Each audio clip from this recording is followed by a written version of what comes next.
Hello everyone. और आज shorts की कुछ सीरीज में मैं आपसे एक इम्पॉर्टेंट चीज़ तो आपके साथ बात करना चाहती हूँ।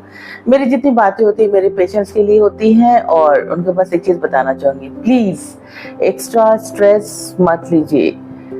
एक्स्ट्रा स्ट्रेस मीन्स व्हाट कि अगर आपके पास कोई रिपोर्ट आती है, आप उसको देख करके गूगल सर्च करते हो और इतना स्ट्रेस लेते हो कि जब तक क्लिनिक में जाना है, सपोज आपको रिपोर्ट अभी मिली और आपको अगले दिन डॉक्टर से मिलनी है, इस 24 घंटे में आप इतना टेंशन लेते हो जिसका कोई अंदाज़ा नहीं।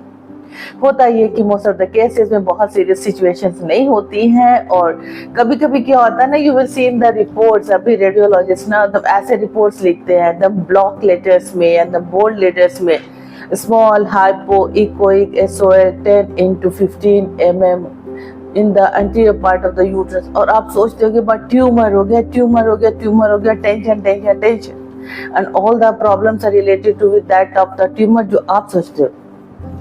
10 mm मीन्स 1 सेंटीमीटर, और 1 सेंटीमीटर का कोई छोटा सा फाइब्रोड होता है तो उसको लेकर के कोई टेंशन नहीं होता है।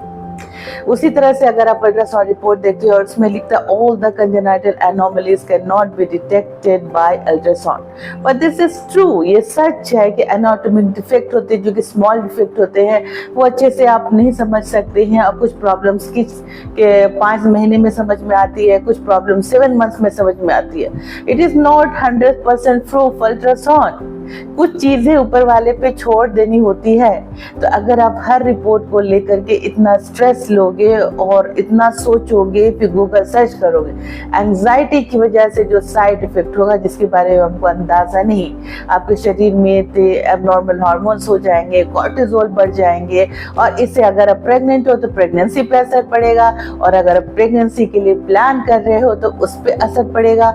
और इसके अलावा अगर जनरल लाइफ में भी आपको इस एक्स्ट्रा स्ट्रेस और एंजाइटी से काफी ज्यादा प्रॉब्लम होने वाले। So please don't take stress. Details में आपका वीडियो आएगा, please you see to it. Thank you.